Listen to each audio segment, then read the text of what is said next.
സാറേ, AMMA എന്ന സംഘടനയുടെ ജനറൽ സെക്രട്ടറിയായ സിദ്ദിഖ് രാജിവെച്ചു. തുടർന്ന് വിവാദങ്ങൾ ഇങ്ങനെ ഒന്നിനു പുറകെ ഒന്നായി വന്നുകൊണ്ടിരിക്കുന്നു. ഇപ്പോൾ കേൾക്കുന്ന വാർത്ത മോഹൻലാൽ അടക്കം, അതായത് സംഘടനയുടെ പ്രസിഡന്റ് അടക്കം എല്ലാ അംഗങ്ങളും രാജിവെച്ചു. ഭരണസമിതി രാജിവെച്ചു. അപ്പോൾ യുവതാരങ്ങളുടെ കർശനമായ ചില നിലപാടുകളാണ് ഈ രാജിക്ക് പിന്നിലെന്നും പറയുന്നു. പല താരങ്ങളും പലതും തുറന്നു പറയും, അല്ലെ പുറത്തു പറയുമെന്ന് ഭീഷണിപ്പെടുത്തുന്ന രീതിയിൽ സംസാരിച്ചു. എന്താണ് ഈ സംഘടനയിൽ നടന്നത്? അതെന്താണെന്ന് വെച്ചാൽ, ഈ ഹേമ കമ്മിറ്റി റിപ്പോർട്ട് പുറത്തു വന്ന ശേഷം ഞാൻ കണ്ടത്, പൊതുവെ പൊതുസമൂഹത്തിനുമൊക്കെ മനസ്സിലായതും, ഈ AMMA എന്ന് പറഞ്ഞ സംഘടനയിൽ ഒരു ലീഡർഷിപ്പ് വാക്വം ഉള്ളതായിട്ടാണ് ഫീൽ ചെയ്തത്. എന്ന് പറഞ്ഞാൽ നേതൃത്വം ഇല്ല എന്നുള്ള തോന്നലാണ് ഉണ്ടായത്. മോഹൻലാൽ വലിയ നടനുമൊക്കെ ആയിരിക്കും. ചില ആളുകൾക്ക് ചില ശേഷികളാണ് ഉള്ളത്. അതെ, ഇപ്പോൾ ഞാനും ഇങ്ങനെ പത്രപ്രവർത്തനത്തിൽ ഇങ്ങനെ സംസാരിക്കുന്നൊക്കെ ഉണ്ടാവും. പക്ഷേ എനിക്ക് സംഘടനാ ശേഷി ഉണ്ടായിന്ന് വരില്ല, നേതൃത്വ ശേഷിയോ ഒന്നും ഉണ്ടായിന്ന് വരില്ല. അപ്പോൾ ഈ സംഘടനയെ കൊണ്ടുപോവുക, സംഘടനാ ശേഷി എല്ലാവരും ഒന്നിച്ചു കൊണ്ടുപോവുക എന്നൊക്കെ ഉള്ളത് വേറൊരു കാര്യമാണത്. മോഹൻലാൽ ലോകം കണ്ട വലിയ നടന്മാരിൽ ഒരാളാണ് എന്നൊന്നും പറഞ്ഞ് ആ കഴിവുണ്ടാവണമെന്നില്ല, ഈ കഴിവുകളൊന്നും ഉണ്ടാകണമെന്നില്ല. അപ്പോൾ അതിഭീകരമായ ലീഡർഷിപ്പ് വാക്വം. കാരണം എന്താണെന്ന് വെച്ചാൽ, ഈ AMMA എന്ന് പറഞ്ഞ സംഘടന ആയിരുന്നു ഹേമ കമ്മിറ്റി റിപ്പോർട്ട് വന്നു കഴിഞ്ഞപ്പോൾ ആദ്യം സംസാരിക്കേണ്ടതും ആദ്യം പ്രതികരിക്കേണ്ടതുമായിരുന്ന സംഘടന. ഒരക്ഷരം പോലും ആ സംഘടനയുടെ ഭാഗത്ത് നിന്ന് പ്രതികരണം ഉണ്ടായില്ല. അവർ തിരക്കാരും സാറേ, മറ്റേ ഡാൻസിൻ്റെ ഒക്കെ പ്രാക്ടീസ് പറഞ്ഞാൽ മതി. ഇതൊക്കെ നമ്മളും സംഘടനയൊക്കെ കൊണ്ടു കിടന്ന്, ഞാനും പല നേതാക്കളും ഒക്കെ സംഘടന കൊണ്ടു കിടക്കുന്നതൊക്കെ കണ്ടിട്ടുള്ളതാണ്. അതിൻ്റെ ഇടയ്ക്കുന്ന് ഒരാൾ വന്നിട്ട് സംസാരിച്ചാൽ മതി എന്നേ, വേറെ കുഴപ്പമൊന്നുമില്ല. ഇതിൻ്റെ അകത്ത് 506 പേരുണ്ടല്ലോ, 560 506 അംഗങ്ങളുണ്ട്. ഭരണസമിതിയിൽ കുറേ ആളുകളുണ്ട്. ഈ സിദ്ദീഖിനെയോ ബാബുരാജിനെയോ ആരെങ്കിലും അപ്പം വിട്ടാലും മതി. എന്തായാലും സിദ്ദീഖാണല്ലോ വന്ന് അവസാനം സംസാരിച്ച് വെള്ളത്തിലായത്.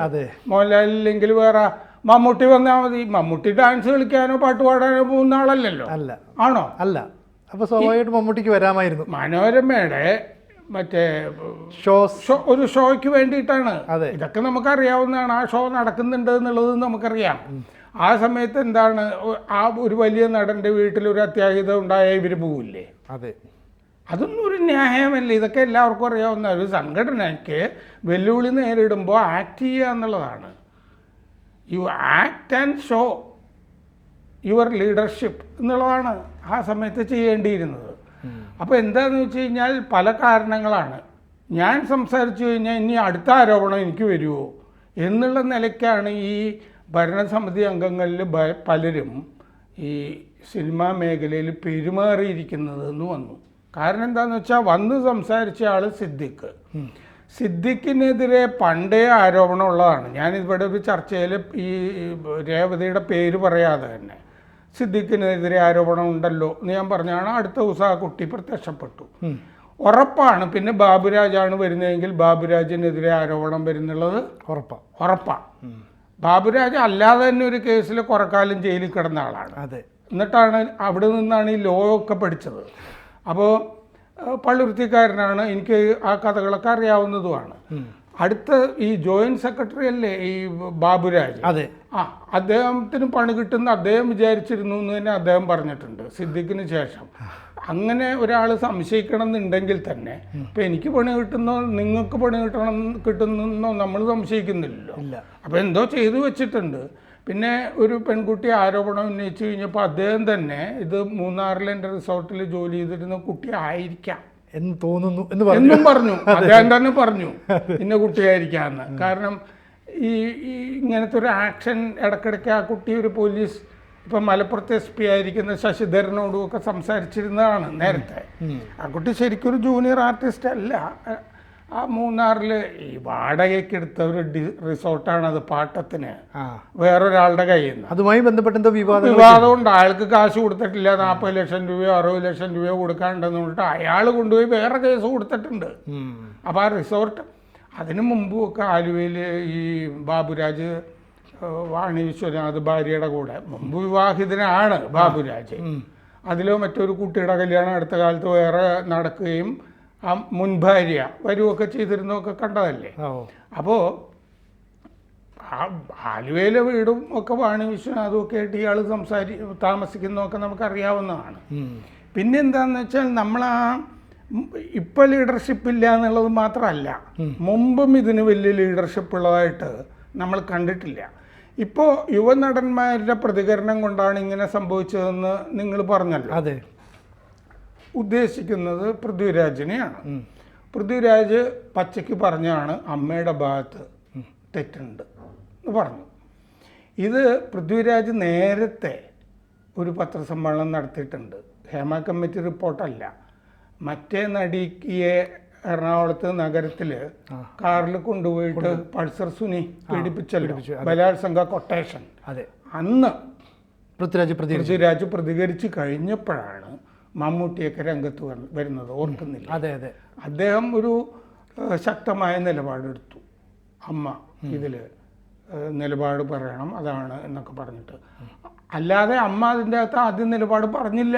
നിർബന്ധിതരായത് ഇത്തവണത്തെ പോലെ തന്നെ. കാരണം അന്നും മമ്മൂട്ടിയും മോഹൻലാലും ഒക്കെ ഉണ്ട് ഇവിടെ ഈ ലോകത്ത്. മാത്രമല്ല, മമ്മൂട്ടി ഇതുവരെ ഈ സംഭവത്തിൽ പ്രതികരിച്ചിട്ടില്ല, ഒരക്ഷരം മിണ്ടിയിട്ടില്ല. അദ്ദേഹത്തിൻ്റെ മൗനത്തിൻ്റെ പിന്നിൽ എന്താണ്? അമ്മയുടെ ഭരണസമിതി രാജിവെച്ചാലും മമ്മൂട്ടി നിലനിൽക്കുന്നുണ്ടല്ലോ, അദ്ദേഹത്തിന് പ്രതികരിക്കാമല്ലോ. അദ്ദേഹം എന്തുകൊണ്ട് പ്രതികരിക്കുന്നില്ല? പ്രതികരിച്ചില്ലെങ്കിലുള്ള പ്രശ്നം എന്താണെന്ന് വെച്ചാൽ പലതരം സംശയങ്ങൾ ഉയരും. കാരണം ഇപ്പോൾ പല മാന്യന്മാരുടെയും മുഖം പ്രതീക്ഷിക്കാത്ത സാത്വിക പ്രകൃതിയുള്ള ആളുകളുടെയൊക്കെ പേരൊക്കെ വന്നിട്ടുണ്ട്. അതിലൊരു നടൻ ഈ നടിമാർ ബാത്റൂമിൽ നിന്ന് ഇറങ്ങി നടക്കുമ്പോഴാണ് കയറി പിടിക്കുന്നതെന്ന് 2 ഉദാഹരണങ്ങളിൽ നിന്ന് വ്യക്തമാണ്. ഒരെണ്ണം സെക്രട്ടേറിയറ്റിലും മറ്റൊന്ന് തൊടുപുഴയിലും. തൊടുപുഴയിലെ മറ്റേ സ്ത്രീ ആളുടെ പേര് പറഞ്ഞില്ല എന്നല്ലേ ഉള്ളൂ, മീനു മുനീർ ആളുടെ പേരും പറഞ്ഞു. അപ്പോൾ 2 സംഭവത്തിലും ഏതാണ്ട് ഡിസ്ക്രിപ്ഷൻ ഒന്നാണ്. അവർ ബാത്റൂമിൽ പോയി അത് കഴിഞ്ഞ് തിരിച്ചു വരുമ്പോഴാണ് എന്നുള്ളത് പറഞ്ഞിട്ടുണ്ട്. അതൊന്നും പ്രതീക്ഷിക്കുന്ന പേരുകളല്ലായിരുന്നു. അപ്പോൾ അങ്ങനെ വന്നു കഴിഞ്ഞപ്പോൾ പിന്നെ എന്താണെന്ന് വെച്ചാൽ ഇതിൻ്റെ അകത്ത് ഈ പാർട്ടിയിലെ വിഭാഗീയത ഇത് ഗംഭീരമായിട്ട് ഇടപെട്ടിട്ടുണ്ട്. കാരണം ബംഗാളിൽ നിന്നുള്ള നടി സഖാവാണ്. അവർ ഈ ഹേമ കമ്മിറ്റി റിപ്പോർട്ട് വന്നു എന്ന് ബംഗാളിലിരുന്ന് തന്നെത്താനെ അറിയില്ലല്ലോ. അപ്പോൾ അത് പറഞ്ഞു കൊടുക്കുന്ന ആളുകൾ, ബ്രീഫ് ചെയ്യുന്ന ആളുകളും ഒക്കെ ഉണ്ടല്ലോ. ഈ സർക്കാർ പിണറായി വിജയനും സജി ചെറിയാനും ഒക്കെ ബുദ്ധിമുട്ടണമെന്ന് വിചാരിക്കുന്ന സഖാക്കൾ ധാരാളമില്ലേ അതിൻ്റെ അകത്ത്. അപ്പോൾ അവർ നേരത്തെ തന്നെ മലയാള സിനിമയിൽ അകലെ എന്ന് പറഞ്ഞ സിനിമയിൽ അഭിനയിച്ചിട്ടുള്ളതാണ്. നമ്മളിവിടെ ചർച്ച നടന്ന് ഞാൻ എൻ്റെ ഡീറ്റെയിൽസും ഒക്കെ പറഞ്ഞാണ്. അവർക്ക് ഈ ഫീൽഡും ഒക്കെ നന്നായിട്ട് അറിയാവുന്നതാണ്. ഇവിടുത്തെ ആളുകളെ അറിയാം. രഞ്ജിത്ത് അല്ലാത്ത സംവിധായകർ, നടന്മാരെയൊക്കെ അത്യാവശ്യം ആ ഒരു സിനിമയിൽ അഭിനയിച്ച് പരിചയമൊക്കെ ഉണ്ടല്ലോ അവർക്ക്. അപ്പോൾ അതൊരു വശം. രണ്ടാമത് എന്താണെന്ന് വെച്ച് കഴിഞ്ഞാൽ തെരഞ്ഞെടുപ്പ് നടന്നു അമ്മയിൽ.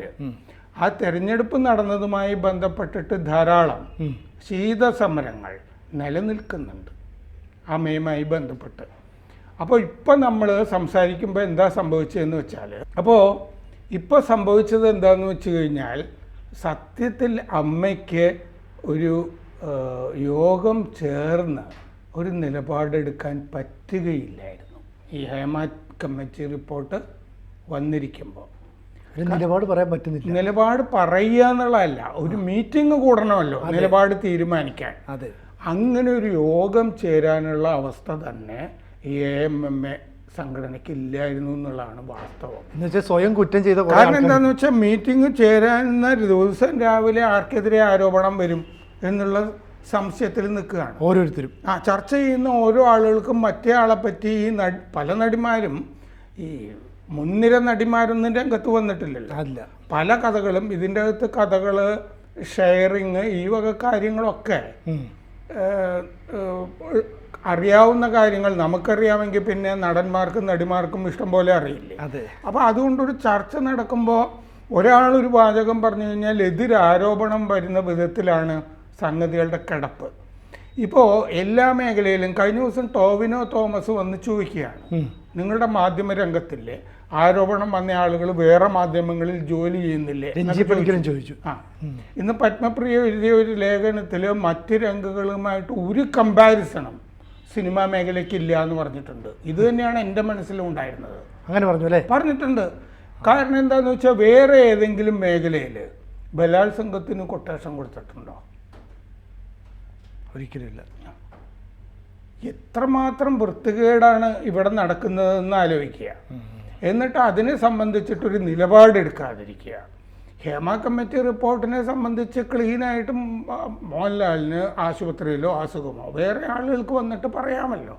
മാത്രമല്ല സിദ്ദിഖാണ് വന്ന് വിശദീകരിച്ചത്. സിദ്ദിഖ് വിശദീകരിക്കുന്നത് എന്താണെന്ന് വെച്ചാൽ ഹേമ കമ്മിറ്റി റിപ്പോർട്ടിലെ ഇരകൾ എന്ന് പറയുന്നവരും ഞങ്ങളുടെ അമ്മയിൽ അംഗങ്ങളായിട്ടുള്ളവർ തന്നെയാണ് എന്ന് പറഞ്ഞാണ് ഡിഫെൻഡ് ചെയ്യാൻ നോക്കിയത്. അത് അങ്ങനെയല്ലല്ലോ. ഈ പ്രൊട്ടക്ഷൻ എന്ന് പറയുന്നത് ഇരകൾക്ക് മാത്രമാണ് കൊടുക്കേണ്ടത് എന്നുള്ളതാണ് നിയമം. മറ്റുള്ളവരുടെ കാര്യം തുറന്നു പറയാമല്ലോ. എന്നിട്ട് 2 പെൺകുട്ടികളെയും പഴയ നടിമാരും പുതിയ നടി ഒരെണ്ണം ഉണ്ടായിരുന്നു എന്ന് തോന്നുന്നു, ജോ മോളും അനന്യ ഉണ്ടായിരുന്നു. അവരെ കൊണ്ട് ഞങ്ങൾക്ക് ഒന്നും നേരിട്ടിട്ടില്ല. അതിലൊരു കുട്ടി ഇപ്പം ഞാൻ അഭിനയിക്കുന്നേ ഇല്ല എന്ന് പറഞ്ഞു, ഞങ്ങൾക്ക് അനുഭവങ്ങളില്ല എന്നൊക്കെ പറഞ്ഞിട്ട് അവരെ കൊണ്ട് പറയിപ്പിക്കുകയും ചെയ്തു. വിളിച്ചു വരുത്തി പറയിച്ചതാണെന്ന് വളരെ വ്യക്തം. ഈ ഇരകളും ഞങ്ങളുടെ കൂട്ടത്തിലാണെന്ന് പറഞ്ഞു. പക്ഷേ ഇരകളെ സംരക്ഷിക്കുന്ന കാര്യമൊന്നും സിദ്ദിഖ് പറഞ്ഞതുമില്ല. അങ്ങനെയല്ലല്ലോ ഹേമ കമ്മിറ്റി റിപ്പോർട്ടിനെ പറ്റി സംസാരിക്കേണ്ടത്. മാത്രമല്ല ഹേമ കമ്മിറ്റി റിപ്പോർട്ട് എന്ന് പറയുന്നത് ഈ പീഡന കാര്യങ്ങൾ മാത്രമല്ല അതിൻ്റെ അകത്തുള്ളത്. ജോലി സ്ഥലത്ത് ഈ വനിതകൾ 76 വിഭാഗങ്ങളുണ്ടെന്നാണ് പത്മപ്രിയയുടെ ലേഖനത്തിൽ പറയുന്നത്. സിനിമയുമായി ബന്ധപ്പെട്ട് ഒരു സ്ത്രീ എന്ന് പറഞ്ഞാൽ ആ സ്ത്രീ നടിയായിട്ട് മാത്രമല്ല ജോലി ചെയ്യുന്നത്. ഇപ്പം മുകേഷിനെതിരെ ആരോപണം ഉന്നയിച്ച ടെസ്സ, അവർ കാസ്റ്റിംഗ് ഡയറക്ടറാണ്. അവർ മീര നായരുടെ നെയിംസേക്ക്, പിന്നെ ലൈഫ് ഓഫ് പൈ എന്നൊക്കെ പറഞ്ഞ ആ ബുക്കർ അവാർഡ് കിട്ടിയ നോവലില്ലേ ലൈഫ് ഓഫ് പൈ, അങ്ങനെ രാജ്യാന്തര മേഖലയിൽ കാസ്റ്റിംഗ് ഡയറക്ടറായിട്ടുള്ള ഒരാളാണ് ടെസ്സ. ഒരാവശ്യമില്ലാതെ അവർ മുകേഷിനേക്കാളൊക്കെ വലിയ ജോലി ചെയ്യുന്നവരാണ് അവർ രാജ്യാന്തര മേഖലയിൽ. അവരെന്തിനാണ് മുകേഷിനെ പറ്റി ഇല്ലാവചനം പറയുന്നത്? അപ്പോൾ സത്യത്തിൽ മുകേഷ് ഈ ആരോപണം, ഈ ടെസ്സ നേരത്തെ മുകേഷിനെ പറ്റി ഇക്കാര്യം പറഞ്ഞിട്ടുള്ളതാണ്. ഈ സിദ്ദിഖിനെ പറ്റി ആ കുട്ടി നേരത്തെ പറഞ്ഞിട്ടുള്ളതാണ്. അന്ന് അവർക്ക് രാജിവെക്കാതെ രക്ഷപ്പെടാൻ കഴിഞ്ഞു. ഇപ്പം അതല്ല സാഹചര്യം എന്ന് മനസ്സിലാക്കാനുള്ള വിവേചന ബുദ്ധി മുകേഷിന് വേണ്ടതാണ്. മുകേഷിനെ ഈ സിനിമയുടെ കരട് നയം തീരുമാനിക്കാനുള്ള കമ്മിറ്റിയിൽ നിന്ന് ഒഴിവാക്കി കഴിഞ്ഞാൽ പ്രശ്നം തീരും എന്നാണ് CPM വിചാരിക്കുന്നത്. തീരില്ല, അതാണ് വാസ്തവം. സാർ, ഇപ്പോൾ ഇതിനകത്തൊരു സംശയം ചോദിക്കുന്നത്, ഈ പൃഥ്വിരാജ് ചില നിലപാടുകൾ എടുത്തു. അതായത് ഞാൻ അഭിനയിക്കുന്ന ഒരു സിനിമയിൽ ഇന്ന കമ്മിറ്റികളുണ്ട്, ഞാൻ അഭിനയിക്കുന്ന ഏറ്റവും അവസാനത്തെ ഗുരുവായൂർ അമ്പലം നടക്കുന്ന ചിത്രത്തിൻ്റെ ക്ലൈമാക്സിൽ 1500ഓളം താരങ്ങൾ വരുന്നു. അപ്പോൾ ഈ എക്സ്ട്രാ ആർട്ടിസ്റ്റുകളെ വരുത്താൻ ഞാനൊരാളെ ഏൽപ്പിക്കുന്നു, അവർക്കുള്ള ബാത്റൂം സൗകര്യത്തിന് ഒരാളെ ഏൽപ്പിക്കുന്നു, അവർക്കുള്ള ഫുഡിന് ഒരാളെ ഏൽപ്പിക്കുന്നു. അപ്പോൾ ഇതൊന്നും നേരിട്ടുള്ള കോർഡിനേഷൻ അല്ല നടക്കുന്നത്. അപ്പോൾ ഇത്തരത്തിലുള്ള കാര്യങ്ങൾ മുന്നോട്ട് ഇങ്ങനെ പോകാതെ ഈ മേഖല വൃത്തിയാവില്ല എന്ന് വളരെ പച്ചയ്ക്ക് പറയുകയല്ലേ? അതെ, ഈ ഗുരുവായൂർ അമ്പലം നടയിൽ എന്ന് പറഞ്ഞ സിനിമ 1500 എക്സ്ട്രാസും ഒക്കെ ഉണ്ടായിരുന്നല്ലോ. അപ്പോൾ അതിന് ബയോ ടോയ്ലറ്റ്സ് ഉണ്ടായിരുന്നു എന്നാണ് ഞാൻ മനസ്സിലാക്കുന്നത്. അതും ഒക്കെ കൂടി ശരിയാക്കിയിരുന്നു. കാരണം അതിന്റെ സെറ്റ് ഇവിടെ ഏലൂർ ഭാഗത്ത് അവിടെ ആ ഭാഗത്ത് എവിടെയോ ഏതാണ്ട് 4.5 കോടി രൂപ ഇട്ടിട്ടാണ് ഈ. അപ്പോൾ ഇവർ ഈ ആർട്ട് ഡയറക്ടർ പറയുന്നത് 4.5 കോടി എന്ന് പറയുന്നത് ഈ മൊത്തം ഗുരുവായൂർ അമ്പലം നട സെറ്റ് ചെയ്യാനല്ല, ഈ ബാത്റൂം സൗകര്യത്തിന്, അവരുടെ വാഹന സൗകര്യത്തിന്, ഇതെല്ലാം കൂടെ ചേർത്താണ് ആ തുക പറയുന്നത്. അപ്പോൾ അതെല്ലാം പൃഥ്വിരാജ് നേരിട്ട് നോക്കാൻ പറ്റുന്ന സിനിമ, അതായത് ഞാൻ അഭിനയിച്ച എൻ്റെ മേൽനോട്ടത്തിലുള്ള സിനിമ ആയതുകൊണ്ട് എനിക്ക് കഴിഞ്ഞു, എല്ലാത്തിലും എനിക്ക് ഇടപെടാൻ പറ്റുന്നില്ല. അത് പക്ഷെ ബ്രോഡാഡി എന്ന് പറഞ്ഞ സിനിമയുടെ ഒരു അസിസ്റ്റന്റ് ഡയറക്ടർ മോശമായിട്ട് പെരുമാറി എന്ന് പറഞ്ഞിട്ട് ഒരു നടിയുടെ ആരോപണം വന്നിട്ടുണ്ട്. അതും അദ്ദേഹം അറിഞ്ഞിട്ട് ചിലപ്പോൾ സംഭവിച്ചതാകണമെന്നൊന്നുമില്ല. പക്ഷെ ഇത് ഏത് സെറ്റിലും ഒക്കെ സംഭവിക്കാം. കാരണം വേറൊരു നടൻ ഇപ്പോൾ 2018 എന്ന് പറഞ്ഞ സിനിമയുടെ സംവിധായകനില്ലേ ജൂഡ് ആന്റണി, അദ്ദേഹം പറഞ്ഞിട്ടുണ്ടല്ലോ, അദ്ദേഹത്തിൻ്റെ സിനിമയിൽ ഒരു നടൻ സെറ്റിൽ മോശമായിട്ടൊരു നടിയോട് പെരുമാറിയപ്പോൾ കുറേ വലിയ റോളൊക്കെ ആയിരുന്നു, കുറേ എടുത്തിരുന്നു, പക്ഷേ കട്ട് ചെയ്തു അല്ലേ?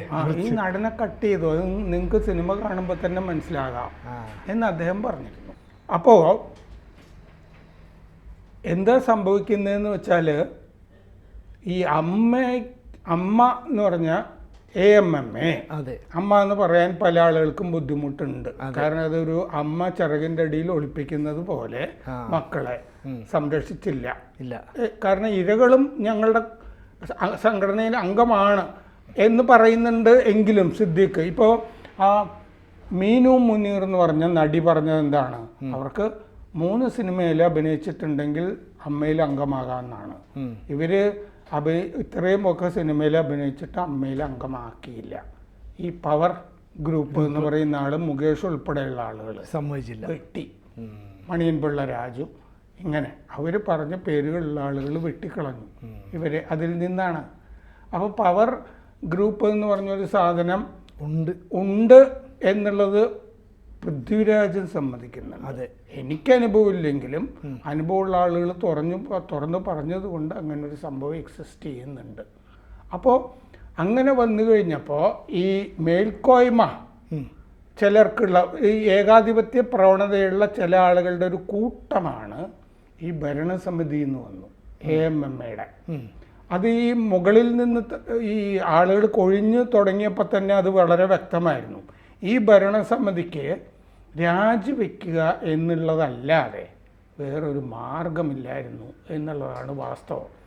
അവർ ഒഴിഞ്ഞുപോയി വേറൊരു ഭരണസമിതി വരും എന്നുള്ള തോന്നൽ എനിക്കും ഉണ്ടായിരുന്നു.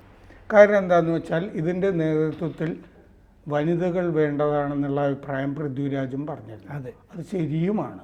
ഒരു പ്രധാനപ്പെട്ട സ്ഥാനത്ത് ഒരു വനിത ആകാവുന്നതാണ്. പിന്നെ ഇപ്പോൾ ഈ പരിക്കൊന്നും ഇല്ലാതെ നിൽക്കുന്ന സംഘടനയാണ്.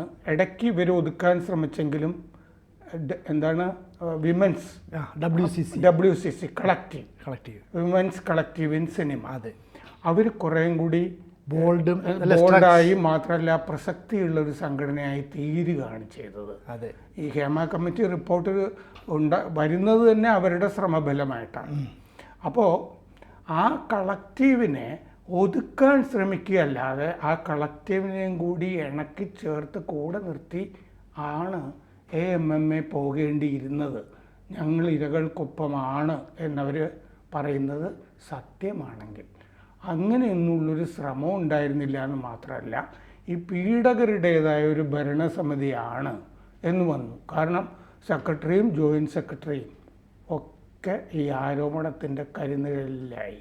ഇനി എത്ര പേർക്കെതിരെ ആരോപണം വരും എന്ന് സംശയവും നിലനിൽക്കുന്നു. അതുകൊണ്ട് ഈ AMMA ഭരണസമിതി, ഈ ഇപ്പോൾ ശ്വേതാ മേനോൻ പറയുന്ന കേട്ടു മോഹൻലാലിന് ഇങ്ങനൊരു സ്ട്രെസ് ഉണ്ടായല്ലോ എന്നൊക്കെ. അത് ഭരണസമിതിയിൽ ആളുകളെ തിരഞ്ഞെടുക്കുമ്പോൾ തന്നെ നോക്കേണ്ടതായിരുന്നു. ഏത് സമയത്തും ആരോപണത്തിൻ്റെ നിഴലിലാകാവുന്ന ആളുകളെ വെച്ചൊന്നും ഈ ലോകത്ത് ഒരു സംഘടനയും നടത്തിക്കൊണ്ടു പോകാൻ പറ്റില്ല. ഏറ്റവും മെയ്വഴക്കമുള്ള ആളുകളാണ് രാഷ്ട്രീയ നേതാക്കൾ. രാഷ്ട്രീയ സംഘടനകൾ പോലും ഇത്തരമൊരു ആരോപണം വന്ന ഒരാൾക്ക് നിലനിൽക്കാൻ കഴിയില്ല എന്നുള്ളതാണ് വാസ്തവം. അപ്പോൾ എന്തായാലും ധാർമ്മിക ഉത്തരവാദിത്വം ഏറ്റെടുത്ത് അവരൊക്കെ രാജിവെക്കുന്നു. അപ്പോൾ ഈ രാജിവെച്ചാലും ഈ പറയുന്ന എനിക്ക് നിങ്ങളീ പറയുന്ന ഈ ധാർമ്മിക ഉത്തരവാദിത്വം എന്ന് പറഞ്ഞ പ്രയോഗത്തിനെ പറ്റി ഒരു അഭിപ്രായമില്ല. അവർ പറഞ്ഞതാ, ഈ രാജിവെച്ച ആൾക്കാർ പറയുന്നത് ഞങ്ങൾ ധാർമ്മിക ഉത്തരവാദിത്വം, പീഡനത്തിന്റെ ഉത്തരവാദിത്വം ഏറ്റെടുത്താണ് രാജിവെച്ചതെന്ന് പറഞ്ഞാൽ നമുക്ക് മനസ്സിലാവും, നാട്ടുകാർക്കും മനസ്സിലാവും. ആര് ധാർമ്മിക ഉത്തരവാദിത്വം എന്ന് പറഞ്ഞാലും ഈ കാലഘട്ടത്തിൽ 21ാം നൂറ്റാണ്ടിൽ നിലനിൽക്കുന്നതല്ല. അതാണ് വാസ്തവം. മോറൽ വാല്യൂസ് ഇല്ലാത്ത കാര്യത്തിനെ പറ്റിയിട്ടാണ് ഈ ആരോപണങ്ങൾ മുഴുവൻ ഈ വ്യക്തികൾക്ക്. പിന്നെ എന്ത് ധാർമ്മികത? അപ്പോൾ സാറ് ചിന്തിക്കുന്നുണ്ടോ ഒരു 2 മാസത്തുള്ള ഒരു പുതിയ കമ്മിറ്റി രൂപം കൊണ്ടുവരണം? അപ്പോൾ ഈ ആദർശ ശുദ്ധിയുള്ള ആളുകളെ കൊണ്ട് നിറഞ്ഞ ഒരു കമ്മിറ്റി ആയിരിക്കും ഇനി AMMA എന്ന് പറയുന്ന സംഘടനയെ നയിക്കുക. നമുക്ക് ചിന്തിക്കാൻ പറ്റും. കാരണം സാറ് എത്രയോ വർഷത്തെ എക്സ്പീരിയൻസ് ഉള്ള, നമ്മൾ എത്ര കാലം കഴിഞ്ഞാൽ വളരെ പെട്ടെന്നല്ലേ വാർത്തകളും സംഭവങ്ങളും മറന്നു പോകുന്നത്. അങ്ങനെയുള്ള ഒരു സ്ഥിതിക്ക് നമുക്ക് പ്രതീക്ഷിക്കാവോ? ആളുകൾ അങ്ങനെയൊക്കെ മറക്കുന്നുണ്ടെന്നൊന്നും എനിക്ക് തോന്നുന്നില്ല. എനിക്കിപ്പോൾ ഈ ഇവരെ പലരെ പറ്റിയിട്ടുള്ള ആരോപണങ്ങളൊക്കെ നല്ല ഓർമ്മയുണ്ട്. അതുകൊണ്ടാണ് ഞാൻ സിദ്ദിഖ് അധികം കാലം ആ പത്രസമ്മേളനത്തിന് ശേഷം നിലനിൽക്കാൻ സാധ്യതയില്ല എന്ന് പറഞ്ഞത്. ഇപ്പോൾ 2 മാസത്തിനകം അതിൻ്റെ അകത്തൊരു തിരഞ്ഞെടുപ്പ് നടക്കും എന്നൊന്നും എനിക്ക് തോന്നുന്നില്ല.